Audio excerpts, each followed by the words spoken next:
नवी मुंबईच्या सीबीडी बेलापूर येथील आपल्या घरातून 7 नोव्हेंबरपासून बेपत्ता झालेल्या 17 वर्षीय मुलाचा शोध अँटी ह्युमन ट्रॅफिकिंग युनिट घेत आहे।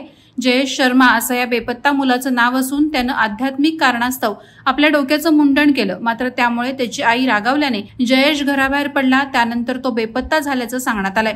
पोलिसांनी दिलेल्या माहितीनुसार बेपत्ता झाल्याच्या दिवशी त्यानं आपल्या डोक्याचे काही केस सोडून मुंडन केलं।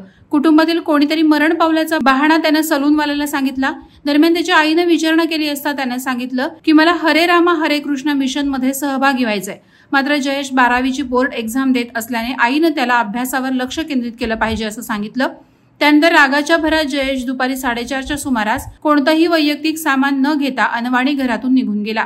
जयेशची आई राधा हरिश्चंद्र शर्मा याने दिलेल्या माहितीनुसार जयेशवर गेल्या 1 महिन्यापासून attention deficit hyper activity disorder याबाबत उपचार सुरू होते। मुलाच्या आईने नोंदवलेल्या एफआयआर नंतर पोलिसांनी जवळच्या इस्कॉन मंदिराची तपासणी केली असून अनेक भागातील सीसीटीव्ही फुटेजही हस्तगत केलेत। जयेश शर्मा लवकरच सापडेल असा विश्वास अँटी ह्युमन ट्रॅफिकिंग युनिटचे वरिष्ठ पोलीस निरीक्षक पृथ्वीराज घोरपडे यांनी व्यक्त केलाय। वादळवारा लाईव्हसाठी न्यूज ब्युरो, नवी मुंबई।